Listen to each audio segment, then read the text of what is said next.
ร่วมกันเวลา2 ทุ่มถึง4 ทุ่มฟังบรรยายธรรมสนทนาธรรมถ่ายทอดการออกอากาศทางสถานีวิทยุเครือข่ายคลื่นสีขาว23 สถานีทั่ว8 จังหวัดภาคเหนือและระบบออนไลน์เฟซบุ๊กคลื่น 104.50 วัดฝ่ายหินแม่ข่ายเวลา4 ทุ่มพักผ่อนจำวัดวันที่12 ธันวาคม 2564 พิธีบรรจุพระบรมสารีริกธาตุเริ่มเวลาเที่ยง9 นาทีจึงขอเชิญชวนทุกท่านได้ร่วมพิธีตามวันเวลาดังกล่าวเพื่อบุญกุศลและสร้างสิ่งยึดเหนี่ยวจิตใจแก่ผู้คนทั้ง2 จังหวัดบนเส้นทางเจียงใหม่เจียงไฮ้ณม่อนพระเจ้าสี่สองเมืองดอยนางแก้วขอเชิญชวนทุกท่านไปร่วมบุญทั่วกันเน้อเจ้า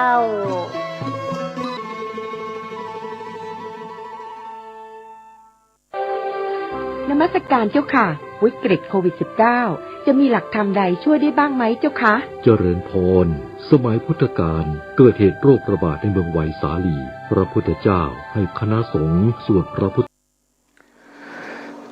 ขอเจริญสุขสาธุชนญาติโยมท่านผู้ฟังทั้งหลายทุกท่านทุกคน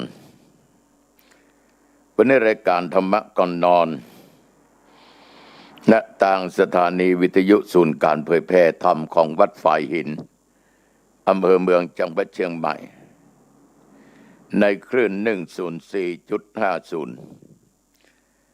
คืนวันนี้เป็นคืนวันอังคารทุกวันอังคารญาติโยมตั้งแต่เวลาประเดี๋ยวนี้เป็นต้นไป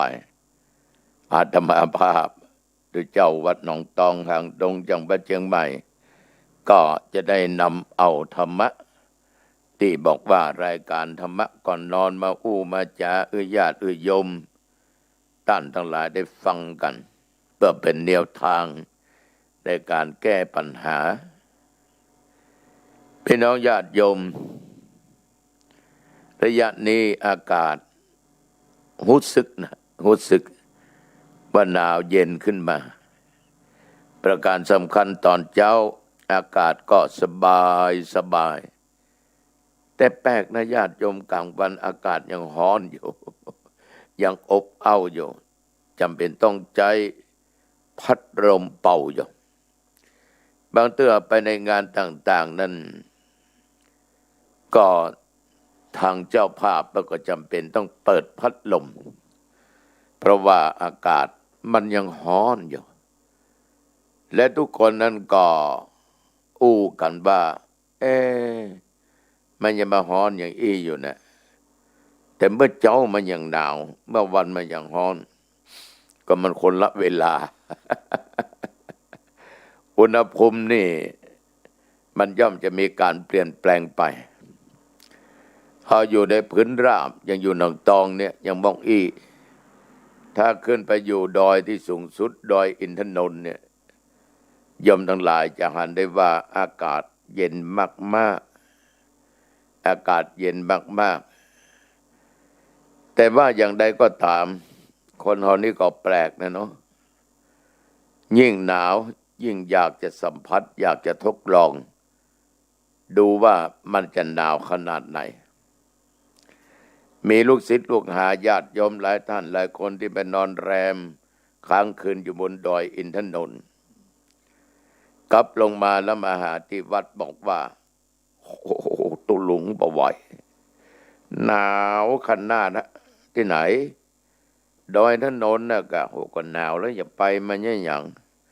ก็คัดทดลองดูนะเขาว่ามันหนาวก็ลองดูไปสัมผัสดูมันหนาวแท้ๆนะตุลุงอันกะตุลุงย่ำขึ้นไปเอวพอปวดท้อธรรมโมสังโฆขนาดเฮายังเปื่อนว่าหนาวขนาดจะให้ตุลุงขึ้นไปอีบ่เอาหรอกตุลุงบ่เฮอนะ หนาวร้อนก็เป็นเรื่องธรรมดาของอุณหภูมิที่มันเปลี่ยนดอยอินทนนท์เนี่ยประตึงเย็นมาเมินละ ต้นไม้ต้นอย่างมันนักร่มรื่นดีจนได้เรียกว่าน้ำค้างกลับกลายเป็นหิมะเป็นน้ำแข็งที่มาติดอยู่ใบหญ้าใบอย่างต่างๆนานาดังที่เป็นข่าวลงกันแต่อย่างใดก็ตามคนเฮานี่มันก็ชอบไปคนละอย่าง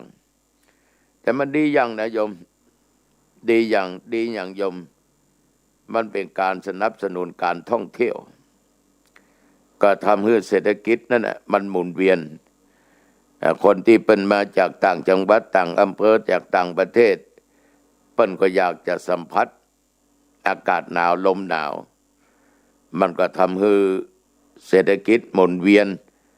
เปิ้นก็เอาเงินของเปิ้นมาใช้จ่ายทางเฮาหมู่เฮาก็ในความสะดวกเปิ้นบอกว่าอาหารการกินของใจและที่พักก็เรียกว่าอาสะเปิ้งอาศัยละถึงวันนี้ฉะนั้นญาติโยมทั้งหลายคนเฮาทุกวันเนี่ยไปที่ไหนทิศใดก็ตามมักจะได้ยินญาติโยมบ่นนักบ่นนะว่าโอ้หลวงพ่อปีนี้เศรษฐกิจบักคาละนะเศรษฐกิจบักคาละคนจำเป็นต้องประหยัดกันโอ้ยถูกต้องแล้วถ้าประหยัดนั้นถูกต้องแล้วถึงว่าเศรษฐกิจมันจะดีก็ต้องประหยัดถึงมันจะย่ำแย่ก็ยิ่งประหยัดเพราะหลักในทางพุทธศาสนาเนี่ยสอนให้คนเนี่ยรู้จักจกรู้จักจ่ายก็คือว่าสอนให้รู้จักประหยัดมัธยัสถ์นั่นเองสิ่งใดควรจ่ายบ่ควรจ่ายสิ่งใดควรซื้อบ่ควรซื้อหลักในทางพุทธศาสนาท่านก็ได้สอนไว้อย่างนี้เศรษฐกิจมันบ่ดีก็ยิ่งจำเป็นต้องใจหลักธรรมในทางพุทธศาสนาต้องมีความหมั่นความขยันมีความมุมานะบักบั่นภาคเพียรความหมั่นดังยอมทั้งหลายที่จะทำให้คนเฮาเนี้ยเอาชีวิตอยู่รอดได้แต่อย่าไปหมั่นคิดลักคิดจกเนอะหมั่นปล้นหมั่นจี้หมั่นฆ่าเจ้าเอาของหมั่นโลภหมั่นโกงหมั่นโกหกตอแหลหมั่นดื่มเหล้ายาเมาของเสพติดมันเล่นการพนันมันแอวอันนี้ขอเนอะจะเป็นมันอย่างอี้เนอะตุขอร้องนะโยมนะคือมันการมันงานนะมันหิมันหามันค้ามันขายสิ่งที่บ่ผิดกฎหมายผิดศีลธรรมจะไปค้ายาบ้าเนอะมันได้มากำเดียวมันก็หมดแล้วนะเป็นทุกข์กับมันนะลูกหลานเหลนทั้งหลายญาติโยมทั้งหลายขอบิณฑบาตเนอะเบนคือไก่ยาบ้ายาม้าอย่างเนี้ยเบนไก่อย่าไปเข้าใกล้มันทำลายชีวิตทำลายอนาคตทุกสิ่งทุกอย่างมันทำลายหมดทำให้เฮาเนี่ยประสบแต่ความทุกข์ความเดือดร้อนและความหายนะก็เกิดขึ้นเพราะเฮามันในทางที่บดีมันในทางที่บงาม2 วันนี้ไปปะเมกาขายกล้วยทอดกล้วยทอดมันมีรสชาติแต่ว่าที่ไหนก็มันต้องอ้วนนะมันต้องอู้ญาติโยมทั้งหลายไปปะเปิ้นแล้วเปิ้นก็มาติดตามมาถึงที่วัดที่ว่าก็มาอู้มาจาอย่างสิ่งต่างๆนั้นนะในชีวิตของเปิ้นว่าเปิ้นเนี้ยยึดอาชีพขายกล้วยทอดมาได้เกือบเป็น30 ปีกล้วยทอดนี่ทำให้ลูกเต้าได้เป็นด็อกเตอร์ได้เป็นครูอาจารย์ลูก3 คนได้ปริญญาหมดทำการทำงานมีตำแหน่งหน้าที่ย้อนบากกล้วยทอดอาตมาก็ถามว่ามันปอกินกะปอส่งเสียลูกร่ำเรียนหนังสือหนังหากะโอ้หลวงพ่อถึงมันจะทุกข์หน่อยแต่เขาก็มีความสุขแต่ว่ากล้วยทอดของข้าเจ้านะทำให้มันมีคุณภาพคนหั่นแล้วอยากจะเอาไปกินอยากจะเอาไปทานเมื่อซื้อไปแล้วข้าเจ้าก็จะสังเกตได้ว่าบุคคลคนนี้เปิ้นจะมาเป็นครั้งที่2มาเป็นครั้งที่3มาเป็นครั้งที่4 บางเตื้อเป็นยังบอกว่าฝากเขามาซื้อส่วนมากมันจะเป็นอย่างอี้หมดข้าเจ้าจะเน้นคุณภาพในการทอดกล้วยขายไม่ได้เน้นเอาปริมาณแต่ว่าการค้าการขายหลวงลุงเฮาก็ต้องมุ่งกำไรแต่เฮาบ่เอากำไรนักเฮาเอานักตุบนักก็ถามว่าโยมวันหนึ่งสักกี่หวีนี่ในการซื้อกล้วยมาทอดโอ้หลวงป่อบางวันเป็น15 หวีถึง20 หวีก็มีโหขนาดนั้นกันนะก็ช่วยกันเนี่ยช่วยกันทำหลายคนนะหลวงป่อ2-3 คนลูกถึงสามีถึงตัวข้าเจ้าแล้วก็ถึงลูกเต้า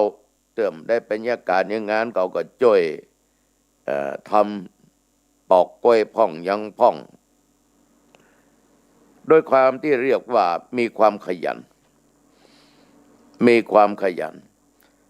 ก็จริงๆสามารถที่ว่าขายกล้วยเนี่ยส่งลูกเรียนหนังสือจนได้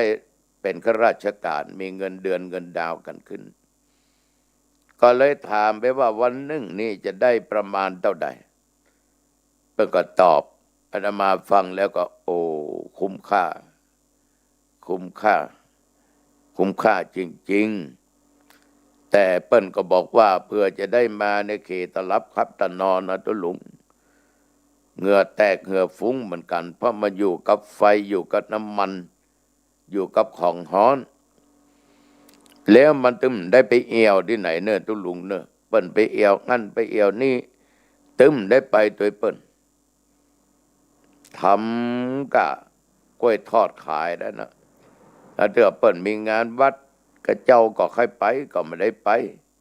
ถ้าไปก็ลูกค้าก็จะหายให้มั้งโหอย่างนี้ไปได้ไหว้พระนพธรรมไปได้กินได้ทานแล้วว่าพระเจ้าก็ไปเวลาที่มันว่าง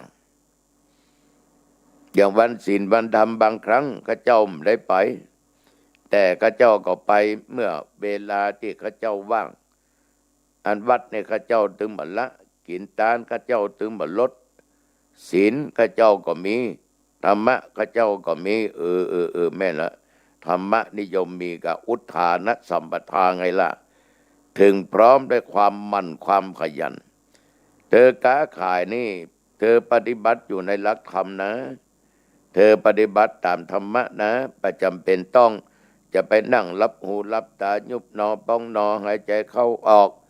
หายใจเข้าพุทหายใจออกโทแต่เธอนี่หายใจโกยทอดก็เป็นการปฏิบัติกรรมฐานไปในตัวของเธอธรรมาก็ชมแก่ญาติโยมทั้งหลายคนขยันนั้นนะมันจึงจะเอาตัวรอดได้ยิ่งในยุคปัจจุบันนี้ฉะนั้นคนขยันนี้จะบ่ค่อยบ่นว่าเศรษฐกิจบ่ดีเขาก็ถามโยมนี่ว่าขายกล้วยได้ขายก็ถึงวันเปิ้นว่าเศรษฐกิจบ่ดีได้ขายกับตุลุงมันอยู่ที่เฮาเนี่ยเอาทำแล้วนะถ้าคุณภาพของเฮามีเนี่ยเปิ้นซื้อไปกินเปิ้นบอกว่ามันล้ำเนี่ยมันถึงปิกมาเป็นครั้งที่2ที่3ที่4แต่มาก็มองดูมันก็เป็นจริงอย่างนั้น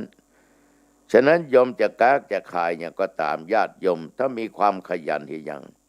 แล้วก็ทำให้มีคุณภาพเนี่ยมันจะเอาชีวิตอยู่รอดได้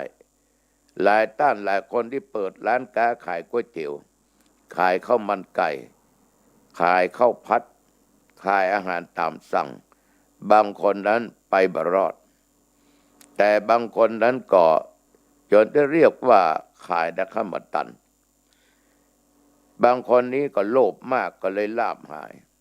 มีแม่ค้าคนหนึ่งโอ้ญาติโยมทั้งหลายเขาขายอาหารที่เรียกว่าคนก็ชอบกินกันนะสเต็กหมูสเต็กเนื้อแกก็ขายทีนี้น้ำจิ้มของแกนะมันลำนะของที่เอาไปจิ้มไปอย่างนะอุปกรณ์นะมันลำทำได้สูตรดีทุกคนก็ติดกันญาติโยมแล้วก็สเต็กของแกนะก็นิ่มนวลดีบะแข็งนะแกก็ปิ้งขายย่างขายทำอย่างเงี้ย ครั้งแรกก็วันละประมาณ300-400 เสียบ300-400 ไม้ก็ขายหมดถึงวันต่อมาญาติโยมก็มีเปิ้นมาสั่งเป็นออเดอร์ส่งเข้าไปกำ200 300 400แกก็ทำจากขายวันละ300-400ก็ทำก็เป็นปันสาธุชนญาติโยมทั้งหลายคนมันก็มาซื้อนะมาซื้ออยู่ตลอดคนก็มาสั่งอยู่ตลอดแต่ว่าคนเฮาเนี่ยบางครั้งมันโลภมากลาภหาย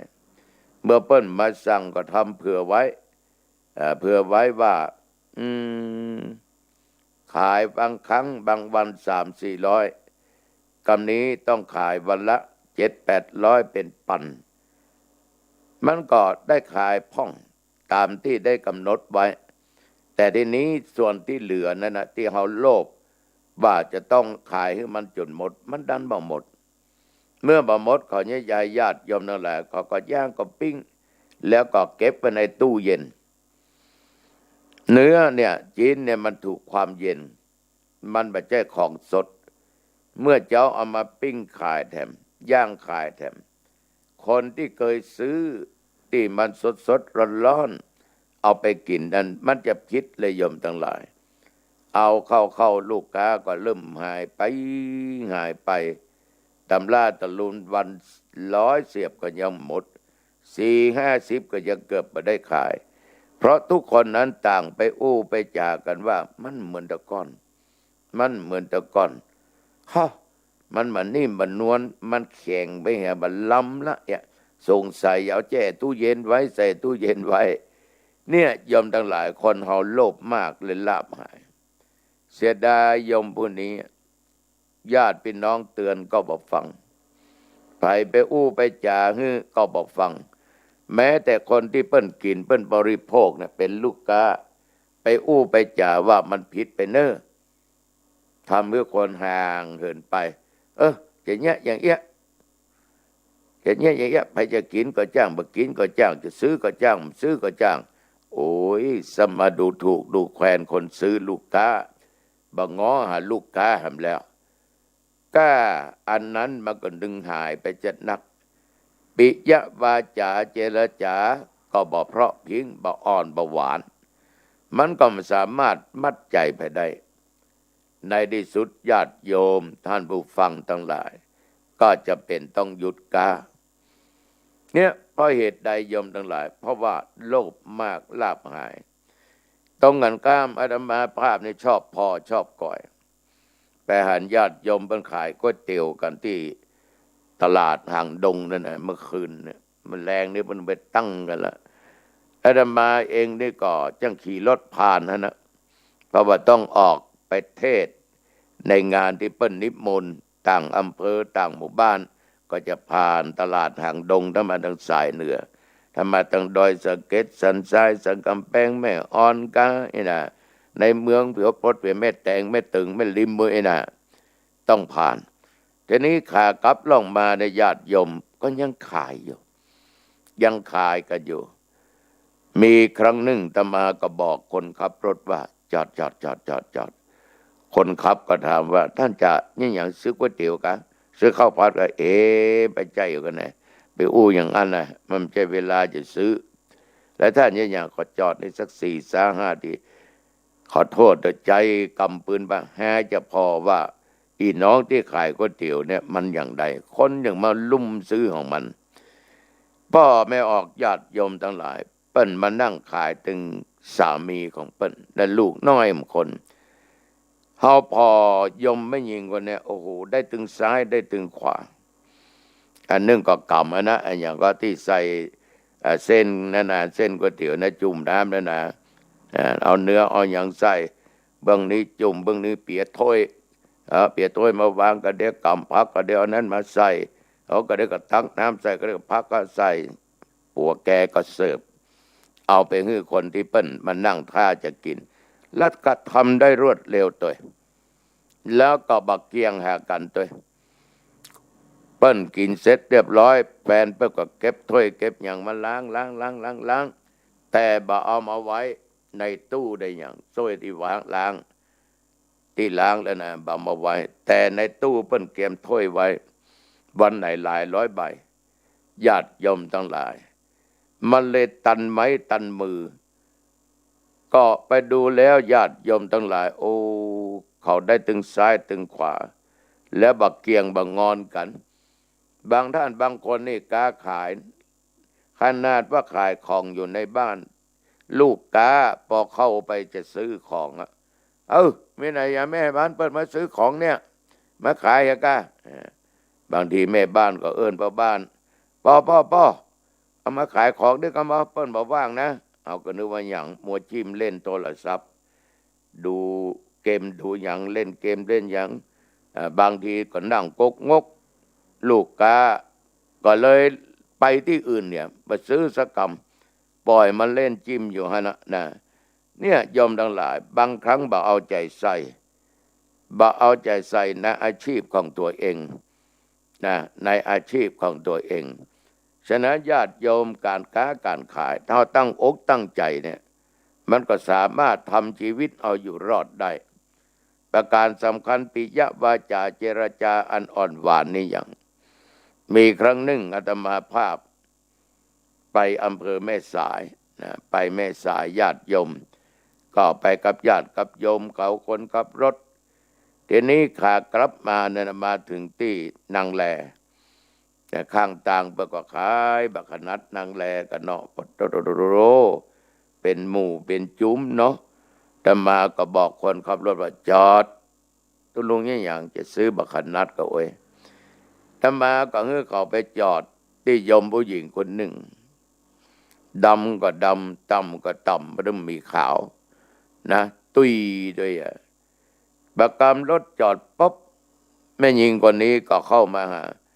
สวัสดีเจ้าหลวงพ่อต้องการบักขนัดกับเจ้า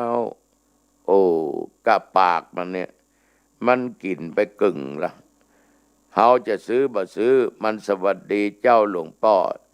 ต้องการบักขนัดกับเจ้าโอ้เจริญพรขายแป้งก็โยมเนี่ยขายแป้งก็มันก่อมแป้งเจ้ากิโลละตะอันที่เปิ้นก็ว่าเนาะแต่มาก็ตึมต่อเอาสัก10 หัวไปยมสัก10 แก่นเนอะคัดเอาที่มันดีๆลำๆเลยเนอะแกก็ไปนั่งคัดเรียบร้อยแล้วญาติโยมทั้งหลาย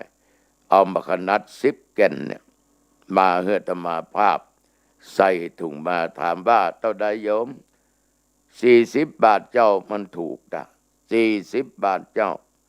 โอ้ตมาก็จกใบลอยเฮือเนาะจกใบลอยมันก็ฟังล่นไปหาที่ร้านมัน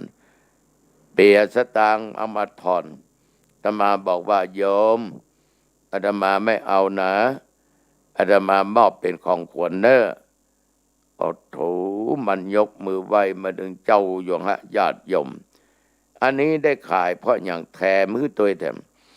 เพราะว่าปิยวาจาการอู้การจานั่นน่ะมันม่วน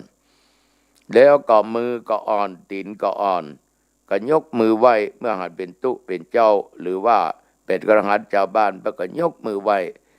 เจ้าอยู่กูกรรมยกมือไหว้ไม่ใช่ว่าตีนมืออ่อนบลอบปอบแปบนั่นไม่ใช่นะอันนี้คือการอ่อนน้อมญาติโยมหนองตองได้เผื่อให้60 บาทเขาก็เป็นการดูว่าคนเขาเนี้ยจะได้ขายของบ่ได้ขายของโอ้ปิยวาจานี่จัดสำคัญตีนมือจัดสำคัญมือต้องอ่อนแต่ว่าไม่ใช่บลอบปอบแปบนะมันเหมือนญาติโยมบางร้านบางที่ขายอาหารจานเดียวก็ดีอาหารตามสั่งจะเป็นข้าวผัดก็ดีอย่างก็ตามนะบางครั้งนี่มันบ่อ่อนหาลูกกามไปบลอดตมาเคยเจอหลายที่ตมานี่ชอบนะชอบทดลองดูเข้าร้านข้าวผัดชื่อดังโยมเอาข้าวผัด2 จานนะโยมเนอะก็เดี๋ยวกันเนอะตู้เนอะก็เดี๋ยวกันเนอะเดี๋ยวจะจัดให้คนอื่นก่อนเนอะตามคิวเนอะตู้เนอะมือมันก็ดึงไว้มันก็อู้มาอย่างนั้นก็จะเป็นธรรมดาแต่มาก็บอกว่าคุณโยม โอ้เกือบจะเที่ยงแล้วก็เหลือ10 กว่านาทีเนาะเป็นอย่างตู้รอก่อนเนอะตู้รอบ่ได้ก็ตู้ก็ไปที่ร้านอื่นก็ได้เนอะอาตมาก็เลยไปอยู่ออกจากร้านไปก็เลยบ่ได้ฉันเข้าสักกรรมวันนั้นเพราะมันเลยเที่ยงไปทางหน้าก็มีร้านอย่างขายก็อย่างเงี้ยยมทั้งหลายก็มันก็คงจะไปรบกวนเปิ้นเนาะแต่เปิ้นก็มีลูกค้านักอันนี้บอกว่ากัน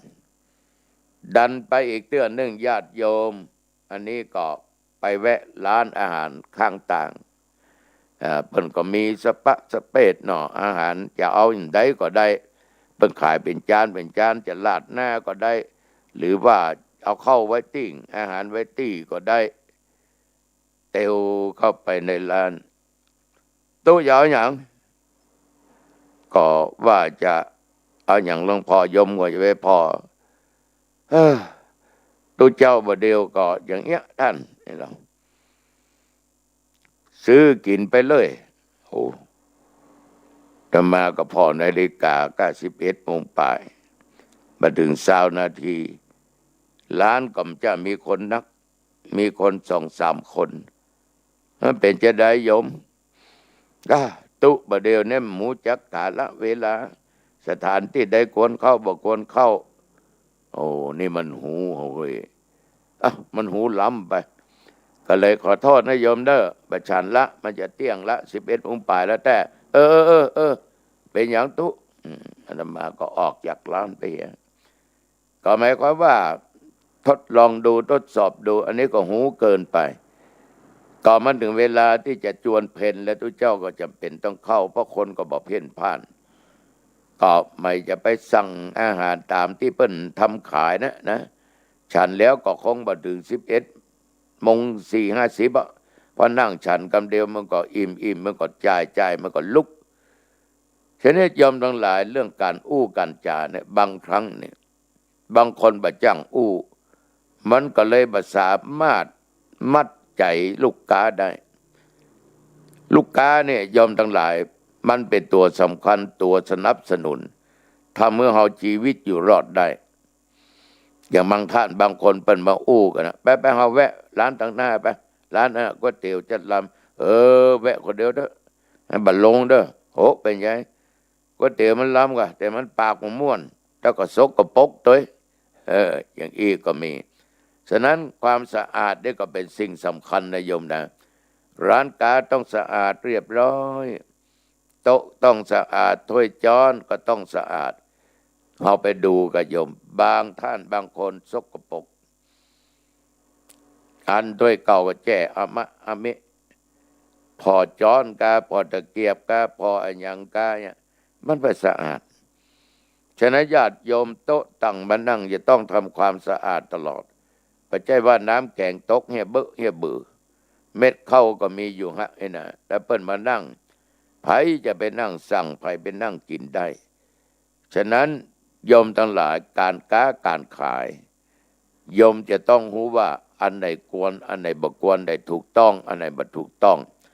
อยู่ที่1ฝีมือในการทำ2ปิยวาจาการการจาต้นอ่อนน้อมอ่อนหวาน3มือไม้จะต้องอ่อนไม่ใช่แข็งกระด้างกำจานั้นน่ะมันมีราคามันมีค่าหลายร้านที่เปิ้นม่วนได้ขายอยู่ตลอดไปกินข้าวผัดร้านนี้ไปมันจ้างหาลำนะลองจ้าบอกกะเปิ้นม่วนเนาะเปิ้นม่วนจาอย่างนี้แบบเป็นกันเองยังไปกินอยู่ไอ้ที่มันลำแต่บ่ม่วนเขาตึงห่างฉะนั้นสาธุชนอันใดที่เฮาควรคิดว่าจะใดลูกค้าเข้าร้านใดในฐานะเอาจะเป็นพ่อค้าแม่ค้าอยู่แล้วและอีกประการหนึ่งญาติโยมความขยันเนี่ยมันทำให้ชีวิตอยู่รอดขี้ค้านนั้นมีทางนะอาตมาก็ย้ำอยู่ตลอดเวลาเกียรติทางนั้นความเกียรติคร้านเป็นหนทางความชิบหายบางคนในญาติโยมทั้งหลายทรัพย์สินสิ่งของต่างๆที่หามา มาเก็บมารักษาไว้ บางครั้งนั้นเอาไปจกไปจ่ายเป็นต้นว่าสตางค์ก็บาหามาคืนที่เก่าหมดแล้วหมดไปเลยถ้าอย่างอีกไปตั้งหน้าบรอดบางคนมันขี้ค้านญาติโยมได้สตางค์มา1,000 2,000นั่งกินมันจนหมดแล้วไปเสาะใหม่การเสาะงานทำเสาะสตางค์เนี่ยมันไม่ใช่ของง่ายๆหรือญาติโยมมันไม่ใช่ของง่ายๆนะเพื่อจะได้มาแต่ละครั้งเนี่ยมันแสนลำบากมันยากมันลำบากมากๆฉะนั้นโยมทั้งหลายบางคนเนี่ยก็เรียกว่ากินของตั้งหลังจนพอหมดพอเสี่ยงและไปเสาะใหม่คนที่เปิ้นมีสติและปัญญาเนี่ยเปิ้นจะหามาไว้เอามาทดแทนที่เก่าออกไปปันเสาะมาจนได้มันได้เต็มปันหรือมากกว่านั้นหรือจะน้อยกว่านั้นก็ยังดีกว่าที่จะต้องกินมาจนหมดคนเสี่ยงแล้วคนเฮานี่มันบอกว่าจักจกจักจ่ายอันเล่านี่นะมันนึงเอากันเห็นแต่ก็บอกว่าอย่างกันนะโยมเพราะว่าเปิ้นพลิษออกมาหลุดเนาะมีคนพลิษออกมาเขาก็ต้องดื่มกันนะเนาะแต่เขาก็ต้องกึดว่าในชีวิตของเขาเนี่ยโยมญาติโยมที่นั่งฟังตุเจ้าวัดหนองตองเนี่ยบางคนตมาได้เต็มปากว่าดื่มเหล้ามาได้7-8 ปี10 ปี20 ปีบางคนนี่ตั้งแต่เมื่อมาแต่งงานจนพอมีลูกมีหลานนะไอ้นั่นได้เป็น30-40 ปีก็อยากจะถามแล้วก็เคยถามแล้วเคยถามญาติถามโยมที่ไปที่วัดถามว่าโยมอายุเท่าใด50 กว่าได้กินเหล้ามาเมินละจะได้เป็นเป็น30 กว่าปีแล้วก็แล้วโยมลองกึดดูหรอก30 กว่าปีเนี่ยที่เขาซื้อมันมากินมาดื่มเนี่ยมันได้อย่างพ้องก็ได้ความสุขกับตุหลงเขามีปัญหาอย่างเขาดื่มไปมันก็คลายเครียดได้หรอกเขาไม่ต้องไปนึกถึงความทุกข์ความยากต่างๆนั่นจะมาตอบอย่าง30 กว่าปีมาได้อย่างดีสักอย่างมีแต่เสี่ยงกับเสี่ยงเพราะว่าที่จะกินฟรีมันก็มีน้อยที่ต้องจ่ายมันมีนักยอมทั้งหลายนอกจากมันจะเผาผลาญร่างกายเผาผลาญชีวิตแล้วมันยังทำให้เสียชื่อเสียเสียงตัวแทนเพราะดื่มมากๆมันมามีความละอายอย่างโยมคนเนี้ยที่เข้าไปวัดนั่นน่ะถามเข้าเป็นจะได้พ่องเอามีตุกมีอย่างตุกใจเขาก็กินกับมันหายตุกลุตุนั่นเพิ่นก็ตอบไปอย่างนั้นแต่ว่าในที่สุดมาญาติโยมบัดจ้าบานานมาก็พบกับปะเปิ้นรู้สึกว่าผิดปกติในร่างกายอันอย่างน่ะเป็นเปิดเป็นเรืองไปเนี่ยต้องอันอย่างบัดตอบแต่เมียเปิ้นว่าตุลุงอันน่ากะหมอเปิ้นห้ามมันก็ดื่มฝังว่าจะตายกับเหล้าก็จังมันถึงบอกฝังตุลุงอันก็แล้วแต่กรรมไปก็กรรมมันเถอะเพราะมันเป็นสิทธิของแต่ละบุคคลเขาจะไปห้ามเปิ้นดื่มได้มันเป็นสิทธิของแต่ละท่านแต่ละคนแต่ทีนี้คนที่ดื่มนักเนี่ยยอมทั้งหลายการงานก็บอกค่อยทำละยิ่งทำให้สุขภาพเสื่อมเสียไปแถมยักการก็ไม่ได้กินเอวตามบ้านเหนือบ้านใต้ดังนั้นนะเปิ้นเลี้ยงที่ไหนก็ไปที่นั่นนะเอาเข้าลามปามในวัดในว่าขนาดเปิ้นออกกฎระเบียบมาว่าดื่มเหล้าในวัดขายเหล้าในวัดปรับตะอั้นปันสูงสุดเป็นตะอั้นเป็นหมื่นแล้วก็ดีบดีติดคุกไป1 เดือนกาถึง6 เดือนกามันก็ย่ำกลัวนะโยมนะมันย่ำกลัวมีเรื่องเกิดขึ้นในวัดหนึ่งเนี่ยเปิ้นมีงานฉลองเปิ้นตานโบสถ์ญาติโยมอันนี้ชาวบ้านชาวจองเปิ้นก็มาฟังคำทุเจ้าน้อมฟังกรรมการเปิ้นว่าสถานที่นี้ห้ามเอาเหล้าเอาเบียร์เอาของมึนเมาทุกชนิดมาขายและห้ามมาดื่มที่นี่ คนนี้เพิ่นอยากจะทดลองแหละก็ปาเพื่อนไปที่มักนั่นนะ2-3 คนขึ้นไปบนโบสถ์ประจายขึ้นได้ไม่มีปัญหาหรอกเพิ่นว่าอันก็เป็นนั่งดวดเหล้ากันนะกะที่หน้าโบสถ์นะกะเหล้าพ่องเบียร์พ่องขวด2 ขวดนั่งกันอู้กันเสียงดังซื้อลูกชิ้นไปตวยเอาเป็นของแก้มทีนี้ก็มีคนที่เปิ้นบ่ชอบนะคนที่เปิ้นคิดว่ามันอย่ามาหูจักตี้อย่างอีนอกวัดมีเปเลอะมันยังไปดื่มไปกินกันเปิ้นก็เลยถ่ายคลิปแล้วก็แจ้งความญาติโยมทั้งหลายผลที่สุดตุหลวงก็มาเจ้าหน้าที่ก็มาเจ้าหน้าที่ก็จับก็ยับมันเป็นพิษอย่างข้ามเจ้าตั้งตุมากินลูกเจ้าตั้งไปมากินโลอันนี้ก็โบสถ์วัดเอาข้าก็ได้หอมแปงโลวัดนี่ก็วัดเอาโลไอ้พิษไอ้หยังพิษประพิษไปอู้กันต่างหุมพักมันเถอะเปิ้นก็เอาตัวบทกฎหมายมาอู้มาจาให้ฟังโดนปรับเนี่ยปรับไป2,000เหล้า2 ขวดนั้นแปลงกะซื้อมามันสักกี่ร้อยแต่โดนแปลงมะรูนเนี่ย2,000ยมทั้งหลายต้องไปเสียสตางค์อีกเสียชื่อเสียเสียงสิ่งเหล่านี้มันก็ดังชาวบ้านชาวจองก็วิพากษ์วิจารณ์กันไอ้หมู่นี้มันถึงกินลูกเดียวเพิ่น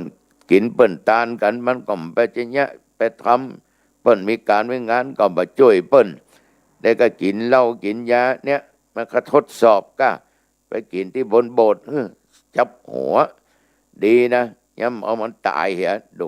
มีก็คนทราบคนแจ้งญาติโยมในสิ่งที่บดีเนี่ยมันเป็นมงคลต่อชีวิตของเขาหรอกบางคนนี่บ่เลือกตี้บ่เลือกตางแน่โยมทั้งหลายถ้ามัวแต่กินอย่างนี้โยมลองกึดดูเดือนหนึ่งหมดไป60 ขวดมันตกขวดเท่าใดแต่ญาติโยมเก็บหอมรอมริบไว้โยมก็ได้ตังหลายพันบาทเดือนหนึ่งนะจะได้ตังหลายพันบาทมันก็ต้องประหยัดละสิ่งใดควรสิ่งใดบ่ควรอันเนี้ยโยมทั้งหลายทุกเจ้าก็ขอฝากไว้ว่าชีวิตของคนเฮาเนี้ยก็บ่นกันนักหนาว่าเศรษฐกิจบ่ดีไอ้หยังก็แปลงไอ้หยังก็แปลงที่ผักกาดจ้อนก็ดีหยังก็ดีบัดเต้าบัดแตงหน่อตลอดจนพักไอ้หยังต่างๆเพื่อขายตำกาดมัดละ5 บาทมันนึกต่อแล้วต่อเล่าผักกาดไอ้หยังมาแปลงใบแปลงเงามัดถึง5 บาท10 บาทไปซื้อกินนี่น้อยมันก็มานึกว่าเพื่อจะเอามานั่งขายกาดได้เนี่ยไหนจะไปดายหญ้าไหนจะไปโบกที่ดินไหนจะเพาะเชื้อมันไหนจะนำมาปลูกไหนจะลกหญ้าไหนจะใส่ปุ๋ยเร่งปุ๋ยหดน้ำเป็นเดือนนะมันจึงจะกลายเป็นผักกาดแล้วก็เอามาขายได้ก็ยังไปต่ออยู่เปิ้นว่ามัด5 บาท4 บาท4 บาทขายก็ไปขายมาไอ้หรอที่อันนั้นเท่าใด200มันตึมต่อสิ่งที่จะเป็นคุณค่าต่อชีวิตของมันเนี่ยมันบ่เอาอันนี้มันได้ว่าภายในโยมนะส่วนมากมันจะเป็นไปอย่างเนี้ยนะผักกาดกาอันยังก็ตามมันถึงต่อแล้วต่อเล่าซื้อของก็ต่อแล้วต่อเล่ามันมีอย่างเดียวอันนั้นเขาตึมต่อเพราะถ้าเขาต่อเปิ้ก็ดึงขายมาได้กำไรมันจะนักเป็นอู้อย่างอันฉะนั้นญาติโยมหยุดได้หยุดเนอะเก็บหอมรอมริบไว้ชีวิตเอาก็ผ่านไปบอกว่ามันจะถึงเวลาเมื่อใดเขาก็บ่สามารถที่จะหูได้เก็บไปรักษาร่างกายรักษาชีวิตของตัวเองดีกว่าเมื่อเขาเจ็บไข้ได้ป่วยนะกำนั้นละปัจจัยเงินทองแม้แต่บาทเดียวก็มีคุณค่า5 บาทก็มีราคา10 บาทก็มีค่าต่อชีวิตของตัวเองมันต้องประหยัดยอมทั้งหลายแล้วก็ต้องขยันแมงบ้งมันตายกั้นใบไม้นะบอกเนี่ยคนขยันย่อมหาทรัพย์ได้นอนนานก็งานน้อยนอนบ่อยก็เงินหมดมีเงินก็น่าสดทั้งเงินหมดก็น่าเศร้าว่าทุเจ้าว่าไผ่มันถึงแปลงหน้าหมองต้องเศร้านะบ่นอยู่ตลอดเวลาคนที่บ่นว่าเศรษฐกิจแย่อันนั้นแสดงถึงความอ่อนแอของตัวเอง บ่ได้แสดงถึงความที่เรียกว่าแกร่งมีแต่แสดงความอ่อนแอธาตุแท้แห่งความขี้คร้านที่เกิดขึ้นมันก็เป็นไปตามวัฏจักรของมันญาติโยมสิ่งเหล่านี้เอามาสามารถไปบังคับได้แต่เราต้องหาทางแก้ไขเพื่อเราอยู่ได้ตัวเจ้าก็ขอฝากกับลูกศิษย์ลูกโยมตลอดญาติโยมท่านผู้ฟังทั้งหลายเอาแล้วนะก็ดึกมาพอสมควรในที่สุดนี้ก็ก่อนจะรับจะนอนนอกเข้าบ้านก็จ้องก็ปิดประตูบ้านเน้อขึ้นบนเรือนก็ปิดประตูหอเรือนอย่าหน้าต่างอย่าอาบน้ำอาบท่าเปลี่ยนผ้าเปลี่ยนครัวเห็นเน้อเก็บของมีค่าไว้เป็นตี้เป็นตังเก็บของที่จะใช้พวกนี้ก็ไว้ที่มันหันได้ง่ายๆมันจะขี้ลืมนะเรียบร้อยแล้วก็เข้าห้องพระห้องนอนกราบพระครั้งอรหังสัมมาสัมพุทโธสวากขาโตสุปฏิปันโน3 ครั้งนี่คือพระพุทธพระธรรมพระสงฆ์กราบอีก1 ครั้งคือพ่อแม่ผู้ให้กำเนิดผู้ให้ชีวิตนึกถึงพระคุณของพ่อแม่นักกราบครั้งที่5คือครูอาจารย์และอุปชาเอามีถึงวันอ่านหนังสือดังหามีสติปัญญาตันคนได้ทำการทำงานพระครูบาอาจารย์เพื่อสอนเข้ามานึกถึงบุญศีลบุญธรรมนึกถึงผู้มีพระคุณแล้วก็นั่งสมาธิภาวนาพอสมควรแผ่เมตตาให้แก่ผู้มีพระคุณบอกว่ามนุษย์ว่าสัตว์เดรัจฉานแผ่เมตตาเฮียแล้วก็มาทบทวนดูศีล 5วันนี้บ่ได้ฆ่าสัตว์บ่ได้ทรมานบ่ได้ลักบ่ได้โลภบ่ได้โกงบ่ได้ประพฤติผิดในกามในผัวเมียคนอื่นบ่ได้จุร้ายบ่ได้ยุยงยุแย่ส่อเสียดติฉินนินทาบ่ได้ว่ากรรมหยาบบ่ได้อู้อย่างที่มีเหตุมีผลเป็นหลักเป็นแหล่งและบ่ดื่มเหล้าบ่เอายาเสพติดบริสุทธิ์ดีก็นอนหลับยอมนอนก็เป็นสุขตื่นมาก็เป็นสุขวันนี้ขอความผาสุขความเจริญในธรรมจงบังเกิดมีแก่ญาติแก่โยมท่านผู้ฟังทุกท่านทุกคน